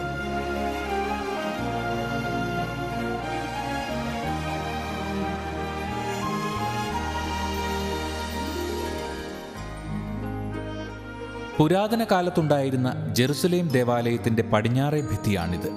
ജെറുസലേം ദേവാലയം ഇരുന്ന ഈ സ്ഥലത്ത് ഇന്നുള്ളത് അൽ അസ്ക ഡോം ഓഫ് ദ റോക്ക് എന്നൊക്കെ അറിയപ്പെടുന്ന ഈ മുസ്ലിം പള്ളി സമുച്ചയമാണ്. ഇവിടെ പഴയ പ്രതാപത്തോടെ ഒരു ദേവാലയം നിർമ്മിക്കുക എന്നത് ഓരോ യഹൂദന്റെയും സ്വപ്നമാണ്. നഷ്ടപ്പെട്ടുപോയ ആ സുവർണകാലത്തെ ഓർത്ത് യഹൂദർ ഈ ഭിത്തിയിൽ തലയിടിച്ച് പ്രാർത്ഥിക്കുന്നത് ഇവിടുത്തെ ആചാരമാണ്. അതിനാൽ ഈ ഭിത്തി വിലാപമതിൽ എന്നും അറിയപ്പെടുന്നു.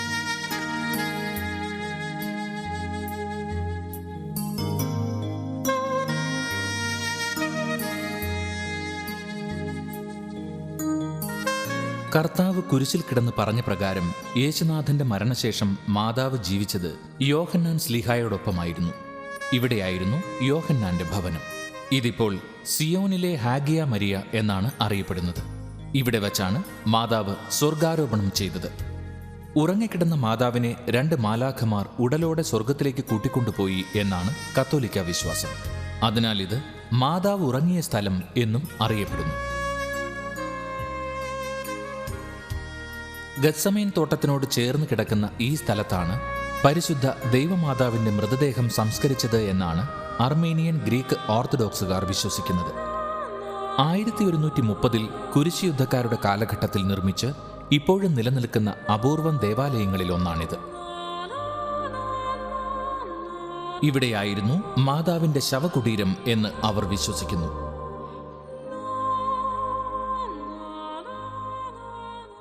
ഇനി കാലചക്രത്തിലൂടെ അല്പം കൂടി പിറകിലേക്ക് സഞ്ചരിക്കാം. മരിച്ചുപോയെന്ന് കരുതിയിരുന്ന തന്റെ പുത്രൻ ജോസഫ് ഈജിപ്തിൽ ജീവിച്ചിരിപ്പുണ്ട് എന്ന വിവരമറിഞ്ഞ് അദ്ദേഹത്തെ സന്ദർശിക്കാനാണ് അബ്രഹാമിന്റെ പൗത്രനായ യാക്കോബ് കുടുംബസമേതം ഈജിപ്തിൽ എത്തിച്ചേർന്നത്.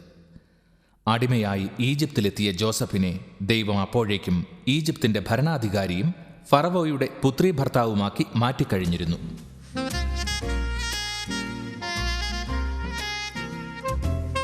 ഈജിപ്തിൽ എത്തിച്ചേർന്ന യാക്കോബും മക്കളും അവിടുത്തെ അനുകൂല സാഹചര്യങ്ങളിൽ വളർന്ന് വലിയ ജനതയായി. അവരുടെ ഉയർച്ച കണ്ട് ഭയന്ന ഈജിപ്തിലെ ഫറവോമാർ അവരെ പീഡിപ്പിച്ച് അടിമകളാക്കി. എന്നാൽ പീഡിപ്പിക്കും തോറും അവർ വർദ്ധിക്കുകയും വ്യാപിക്കുകയും ചെയ്തുകൊണ്ടിരുന്നു. ഏതാണ്ട് 430 വർഷങ്ങളോളം ഈ അടിമത്തം നീണ്ടുനിന്നു. ഈജിപ്തിലെ ഫറവോമാരുടെ അന്ത്യവിശ്രമ സങ്കേതങ്ങളായ ഈ പിരമിഡുകളുടെ നിർമ്മാണത്തിൽ ഇസ്രയേലരായ അടിമകൾ വഹിച്ച പങ്ക് വളരെ വലുതായിരുന്നു. ഈജിപ്തുകാർ അവരുടെ രാജാവായ ഫറവോയെ ദൈവത്തിന്റെ പ്രതിരൂപമായിട്ടാണ് കരുതിയിരുന്നത്. ഫറവോ മരിച്ചാലും ഒടുവിൽ ഉയർത്തെഴുന്നേൽക്കും എന്ന് അവർ വിശ്വസിച്ചിരുന്നു. അങ്ങനെ തിരിച്ചു വരുമ്പോൾ ഫറവോയ്ക്ക് രാജകീയമായി ജീവിക്കുവാൻ ആവശ്യമായതെല്ലാം ഈ പിരമിഡുകളിൽ അവർ ഒരുക്കി വച്ചിരുന്നു. ഭക്ഷണവും ആഡംബരങ്ങളും മുതൽ വേലക്കാർ വരെ. പുരാതന കെയ്റോയിലെ ഗീസ എന്ന സ്ഥലത്ത് സഹാറ മരുഭൂമിയുടെ ഓരത്താണ് ലോകത്തെ ഏറ്റവും വലിയ ഈ പിരമിഡുകൾ സ്ഥിതി ചെയ്യുന്നത്. 4500 വർഷം മുമ്പ് ജീവിച്ചിരുന്ന ഖുഫു എന്ന ഫറവോയുടെ പിരമിഡാണ് ഇത്. ലോകാത്ഭുതങ്ങളിൽ ഒന്നായ ഇതിന്റെ തറ വിസ്തീർണം ഏതാണ്ട് 13 ഏക്കറോളം വരും. 20 നില കെട്ടിടത്തേക്കാൾ ഉയരമുണ്ടിതിന്. 2.5 ടൺ മുതൽ 15 ടൺ വരെ ഭാരമുള്ള 23 ലക്ഷത്തോളം കല്ലുകളാണ് 20 വർഷം നീണ്ടുനിന്ന ഇതിന്റെ നിർമ്മിതിക്കായി വേണ്ടി വന്നത്. ഭൂമിയിലെ മനുഷ്യനിർമ്മിത വസ്തുക്കളിൽ ഏറ്റവും ഉയരമുള്ളതായി നീണ്ട 4000-ഓളം വർഷം ഇത് തലയുയർത്തി നിന്നു. 4500 വർഷങ്ങൾക്ക് മുമ്പ് ഇത്രയേറെ ഭാരമുള്ള കല്ലുകൾ ഈ ഉയരത്തിൽ എങ്ങനെ കയറ്റിവച്ചു എന്നത് കണ്ടെത്താനാവാത്ത അത്ഭുതമായി ഇന്നും അവശേഷിക്കുന്നു. ഖുഫുവിന്റെ പുത്രൻ ഖഫ്രയുടെ പിരമിഡാണ് ഇത്. ഇതിന്റെ മുകൾ ഭാഗത്ത് കാണുന്നത് പോലെ എല്ലാ പിരമിഡുകളുടെയും പുറംഭാഗം മിനുസപ്പെടുത്തിയതായിരുന്നു. എന്നാൽ കാലക്രമത്തിൽ അവയുടെ പുറംപാളി അടർന്നു പോകുകയും കല്ലുകൾ പുറത്ത് കാണുവാൻ തുടങ്ങുകയും ചെയ്തു. ഖഫ്രയുടെ പുത്രൻ ജസറിനസിന്റെ പിരമിഡാണ് ഇത്. ഇവിടെയുള്ള 3 പിരമിഡുകളിൽ ചെറുത് ഇതാണ്. ഈ ചെറിയ പിരമിഡുകൾ ഫറവോമാരുടെ ഭാര്യമാരുടേതാണ്. സ്ഫിങ്സ് എന്ന ഈ സങ്കല്പജീവിയെ പിരമിഡുകളുടെ കാവൽക്കാരനായാണ് കണക്കാക്കുന്നത്. മനുഷ്യന്റെ തലയും സിംഹത്തിന്റെ ഉടലുമാണ് ഇതിനുള്ളത്. നിർമ്മാണ കാലത്തെ ഫറവോയുടെ രൂപമാണ് സാധാരണയായി സ്ഫിങ്സിന്റെ തലയ്ക്ക് നൽകുന്നത്. ഈ സ്ഫിങ്സിന് ഖഫ്രയുടെ രൂപമാണ് നൽകിയിരിക്കുന്നത്. ഈജിപ്തിന്റെ ജീവനാഡിയായ നൈലിന്റെ സമീപത്താണ് ഈ പിരമിഡുകൾ നിർമ്മിച്ചിരിക്കുന്നത്.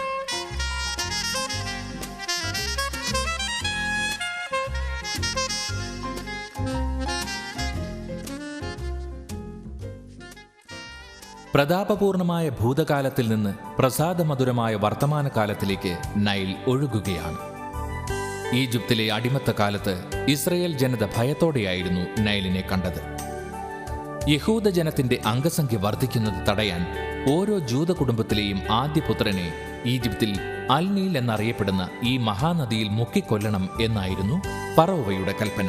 യഹൂദ കുടുംബത്തിലെ ആദ്യജാതനായിരുന്ന മോശയെ ഈ ശിക്ഷയിൽ നിന്ന് രക്ഷപ്പെടുത്തുവാൻ നൈലിൽ ഒഴുക്കിവിട്ടപ്പോഴാണ് കുളിക്കാനെത്തിയ ഫറോവയുടെ പുത്രി ആ കുഞ്ഞിനെ കണ്ടതും എടുത്തു വളർത്തിയതും.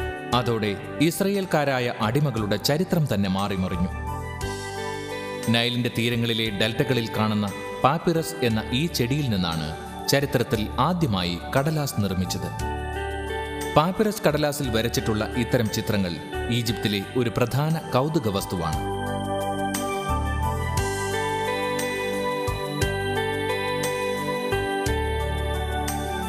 തന്റെ ജനതയെ ഈജിപ്തിലെ അടിമത്തത്തിൽ നിന്ന് മോചിപ്പിക്കുവാനായി ദൈവം മോശയെ തിരഞ്ഞെടുത്തു. ഹൊറേബ് മലയിലെ ഈ മുൾപടർപ്പിന്റെ മധ്യത്തിൽ ജ്വലിച്ചുയർന്ന അഗ്നിയുടെ രൂപത്തിലാണ് ദൈവം മോശയ്ക്ക് മുന്നിൽ ആദ്യം പ്രത്യക്ഷപ്പെട്ടത്. മോശയുടെ നേതൃത്വത്തിൽ ദൈവം അവരെ തേനും പാലും ഒഴുകുന്ന കാനാൻ ദേശത്തേക്ക് നയിച്ചു. ചെങ്കടൽ കടന്ന് മരുഭൂമികളും മഹാപർവ്വതങ്ങളും സമതലങ്ങളും പിന്നിട്ട് നടത്തിയ ആ ഐതിഹാസിക യാത്ര 40 വർഷം കൊണ്ടാണ് ലക്ഷ്യത്തിലെത്തിയത്. ആ മഹായാനത്തിനിടെ സീനായ് മലയിൽ വച്ച് മോശയ്ക്ക് ദൈവം 10 കൽപ്പനകൾ നൽകി.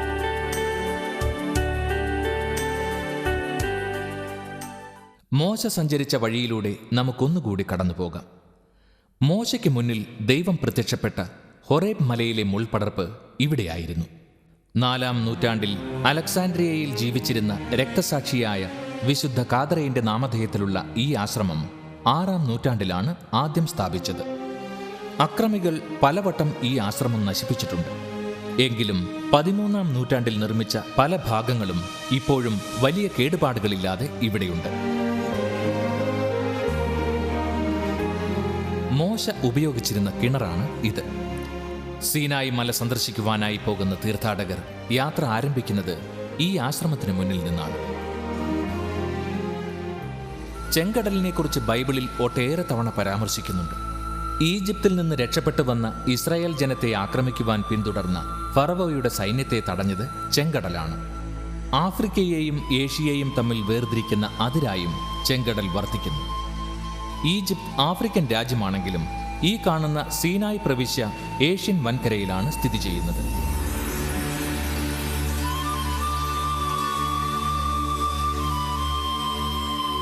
ചെങ്കടലിനെയും മെഡിറ്ററേനിയൻ കടലിനെയും ബന്ധിപ്പിക്കുന്ന സൂയസ് കനാൽ ഇവിടെ നിന്നാണ് ആരംഭിക്കുന്നത്. 1869 പണി പൂർത്തിയായ ഈ മനുഷ്യനിർമ്മിത കനാലിന്റെ നീളം 163 കിലോമീറ്ററും കുറഞ്ഞ വീതി 300 മീറ്ററുമാണ്. ഇതിന്റെ നിർമ്മാണത്തോടെ ഈ 2 കടലുകൾക്കുമിടയിലുള്ള യാത്രാദൂരം 30 ദിവസത്തിൽ നിന്ന് 11 മണിക്കൂറായി കുറഞ്ഞു. സൂയസ് കനാലിന് 100 മീറ്റർ അടിയിലൂടെ നിർമ്മിച്ചിരിക്കുന്ന 3.5 കിലോമീറ്ററോളം നീളമുള്ള ഈ തുരങ്കമാണ് ഏഷ്യയെയും ആഫ്രിക്കയെയും റോഡ് മാർഗം ബന്ധിപ്പിക്കുന്നത്.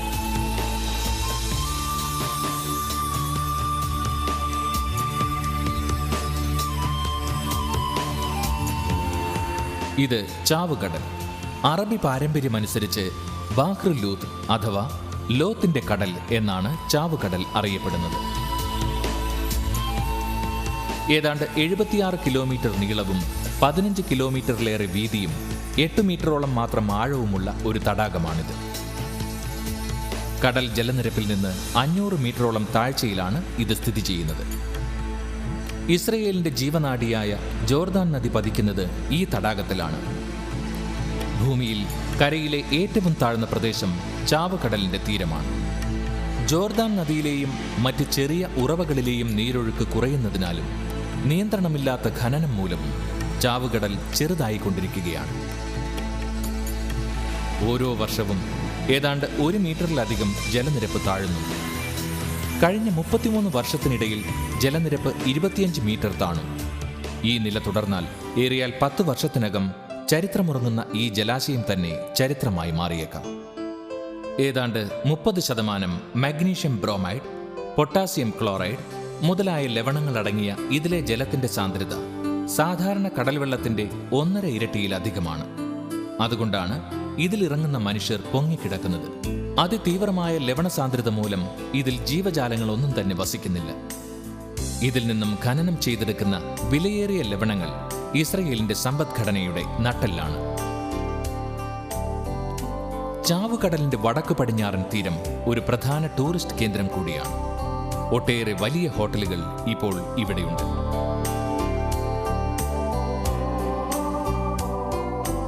ചാവു ചാവുകടലിന് സമീപത്തുള്ള സോദോം മലനിരകളാണ് ഇത്. ഈ മലകൾ നിറയെ ഉപ്പുപാറകളാണ്. ഇത് ലോത്തിന്റെ ഭാര്യ എന്നറിയപ്പെടുന്ന ഉപ്പുകൽത്തൂണാണ്. അബ്രഹാമിന്റെ സഹോദരപുത്രൻ ലോത്തിനോട് പാപം നിറഞ്ഞ സോദോം ഗൊമേറ പ്രദേശം ഉപേക്ഷിച്ചു പോകുവാൻ ദൈവം ആവശ്യപ്പെട്ടു. ലോത്ത് കുടുംബസമേതം അവിടം വിട്ടുകഴിഞ്ഞപ്പോൾ ദൈവം ആകാശത്തുനിന്ന് അഗ്നിയും ഗന്ധകവും വർഷിച്ച് ആ പ്രദേശം മുഴുവൻ നശിപ്പിച്ചു. തിരിഞ്ഞു നോക്കരുത് എന്ന ദൈവകൽപ്പന ലംഘിച്ച ലോത്തിന്റെ ഭാര്യ ഉപ്പുകൽത്തൂണായി മാറി എന്നാണ് ബൈബിൾ പറയുന്നത്.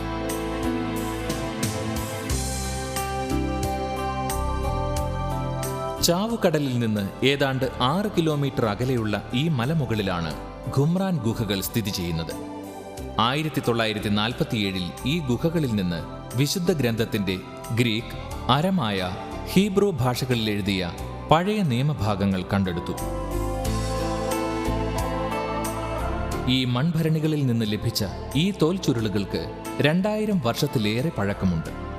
ക്രിസ്തുവിന് 2 നൂറ്റാണ്ട് മുമ്പ് ഇവിടെ ജീവിച്ചിരുന്ന എസീൻകാരുടേതാണ് ഇവ എന്ന് വിശ്വസിക്കുന്നു.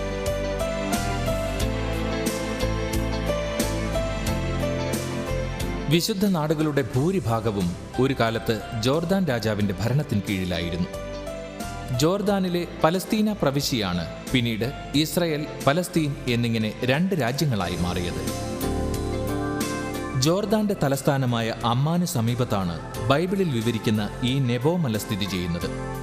പൂർവ്വ പിതാക്കന്മാർക്ക് നൽകിയ വാഗ്ദാനമനുസരിച്ച് അവരുടെ സന്തതി പരമ്പരകൾക്ക് നൽകുന്ന തേനും പാലും ഒഴുകുന്ന കാനാൻ ദേശത്തെ ദൈവം മോശയ്ക്ക് കാണിച്ചു കൊടുത്തത് ഇവിടെ വച്ചാണ്. ഈ കാണുന്നതാണ് വാഗ്ദത്ത ഭൂമിയായ കാനാൻ ദേശം. ഈജിപ്തിൽ നിന്നുള്ള പലായനത്തിനിടയിൽ ഇസ്രയേൽ ജനത നേരിട്ട വലിയൊരു പ്രതിസന്ധി മരുഭൂമിയിലെ സർപ്പദംശനമായിരുന്നു. ഒട്ടേറെ പേർ പാമ്പ് കടിയേറ്റ് മരിച്ചതോടെ ദൈവം മോശയോട് ഒരു പിത്തള സർപ്പത്തെ ഉണ്ടാക്കി വടിയിൽ ഉയർത്തി നിർത്തുവാൻ ആവശ്യപ്പെട്ടു. പാമ്പുകടി ഏൽക്കുന്നവർ അതിനെ നോക്കിയാൽ മരിക്കാതെ രക്ഷപ്പെടുമായിരുന്നു. ആ സംഭവത്തിന്റെ ഓർമ്മയ്ക്കായി രൂപകൽപ്പന ചെയ്തതാണ് ഈ ശില്പം. പാലായനത്തിനിടയിൽ ഇസ്രയേൽ ജനത സീൻ മരുഭൂമിയിലെ മെരിബ ജലാശയത്തിന് സമീപം ദൈവത്തിനെതിരായി തിരിഞ്ഞപ്പോൾ കർത്താവിന്റെ പരിശുദ്ധിക്ക് സാക്ഷ്യം നൽകുവാൻ മോശ തയ്യാറായില്ല. അതിനുള്ള ശിക്ഷ അദ്ദേഹത്തിന് ലഭിച്ചത് ഇവിടെ എത്തിയപ്പോഴാണ്. വാഗ്ദത്ത ഭൂമിയുടെ അതിർത്തിയായ ജോർദാൻ നദി കടക്കുവാൻ അദ്ദേഹത്തെ ദൈവം അനുവദിച്ചില്ല. ഇവിടെ വച്ച് അദ്ദേഹം മരിച്ചു.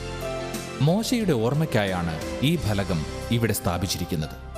ഇത് 2000 ആണ്ടിൽ മഹാജൂബിലിയോടനുബന്ധിച്ച് ജോൺ പോൾ രണ്ടാമൻ മാർപ്പാപ്പ ഇവിടെ സന്ദർശിച്ചതിന്റെ സ്മാരകമാണ്.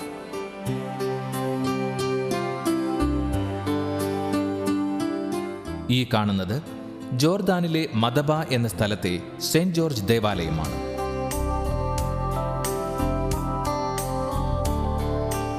ആറാം നൂറ്റാണ്ടിൽ ഇവിടെ നിർമ്മിച്ച പള്ളിയുടെ തറയിൽ ബൈബിളിൽ പറയുന്ന വിശുദ്ധ നാടുകളുടെ വ്യക്തമായ ഭൂപടം മൊസൈക്ക് ചിത്രമായി രേഖപ്പെടുത്തിയിട്ടുണ്ടായിരുന്നു. ദേവാലയം നശിപ്പിക്കപ്പെട്ടു എങ്കിലും ഭൂപടം വരച്ചിട്ടുള്ള തറയ്ക്ക് കാര്യമായ കേടുപാടുകൾ പറ്റിയിട്ടില്ല. ഭൂപടം രേഖപ്പെടുത്തിയിട്ടുള്ള പഴയ പള്ളിയുടെ തറയാണിത്. ആ പഴയ ദേവാലയത്തിന് മുകളിലാണ് ഈ ഗ്രീക്ക് ഓർത്തഡോക്സ് പള്ളി നിർമ്മിച്ചിരിക്കുന്നത്. ഇത് തറയിൽ വരച്ചിരിക്കുന്ന മൊസൈക്ക് ചിത്രത്തിന്റെ വിശദമായ കോപ്പിയാണ്.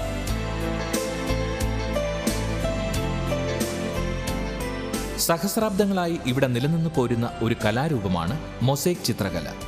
നമ്മുടെ നാട്ടിലെ ക്ഷേത്രങ്ങളിലും മറ്റും കാണുന്ന ചുമർ ചിത്രകല പോലെയാണിത്.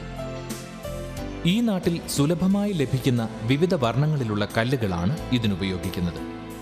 ഇവിടെയുള്ള ഒട്ടുമിക്ക ദേവാലയങ്ങളും കൊട്ടാരങ്ങളും മോടി പിടിപ്പിക്കുവാനും ചരിത്രം രേഖപ്പെടുത്തി വയ്ക്കുവാനും കാലങ്ങളായി ഈ കലാരൂപം ഉപയോഗിക്കുന്നു.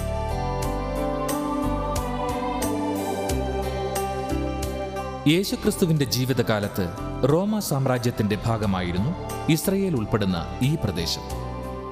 കർത്താവിന്റെ സ്വർഗാരോഹണത്തിന് ശേഷം ഇസ്രയേലിൽ തദ്ദേശീയരായ യഹൂദരും ഭരണാധികാരികളായ റോമാക്കാരും തമ്മിലുള്ള പ്രശ്നങ്ങൾ രൂക്ഷമായി വന്നു. ഒടുവിൽ അത് റോമാ സാമ്രാജ്യത്തിനെതിരായ കലാപമായി വളർന്നു.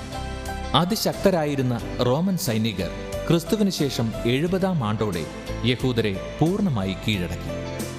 കർത്താവ് പ്രവചിച്ചതുപോലെ ജെറുസലേം ദേവാലയം ഇടിച്ചു നിരത്തി. നഗരം തീവച്ച് നശിപ്പിക്കപ്പെട്ടു. യഹൂദ ജനത ലോകത്തിന്റെ നാനാഭാഗത്തേക്കും ചിതറി. അങ്ങനെയാണ് യഹൂദർ കേരളത്തിലും എത്തിപ്പെട്ടത്. യഹൂദരുടെ ഈ പ്രവാസി ജീവിതം 2000-ഓളം വർഷം നീണ്ടുനിന്നു.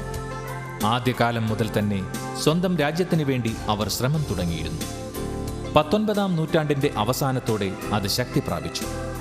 പലസ്തീൻ പ്രവിശ്യ ജോർദാന്റെ ഭാഗമായിരുന്നുവെങ്കിലും 1-ാം ലോകമഹായുദ്ധത്തിനു ശേഷം ആ പ്രദേശത്തിന്റെ ഭരണം ലീഗ് ഓഫ് നേഷൻസ് ബ്രിട്ടനെയാണ് ഏൽപ്പിച്ചത്. 2-ാം ലോകമഹായുദ്ധത്തിൽ യഹൂദർ ബ്രിട്ടനെ സഹായിച്ചതിന് പ്രത്യുപകാരമായി യഹൂദർക്ക് ഇസ്രായേൽ രാജ്യം രൂപീകരിക്കുവാൻ ഒത്താശ ചെയ്തുകൊണ്ട് ബ്രിട്ടൻ പലസ്തീൻ പ്രവിശ്യയിൽ നിന്ന് പിന്മാറി.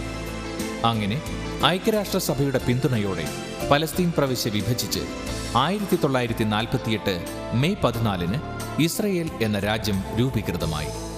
അതിനുശേഷം ഈ ഭൂമിയുടെ അവകാശത്തിനായി എത്രയോ യുദ്ധങ്ങൾ, എത്ര ലക്ഷം പേരുടെ ജീവഹാനി, സ്വന്തം സഹോദരങ്ങൾ തമ്മിലുള്ള ആ യുദ്ധം ഒളിഞ്ഞും തെളിഞ്ഞും ഇന്നും തുടരുന്നു.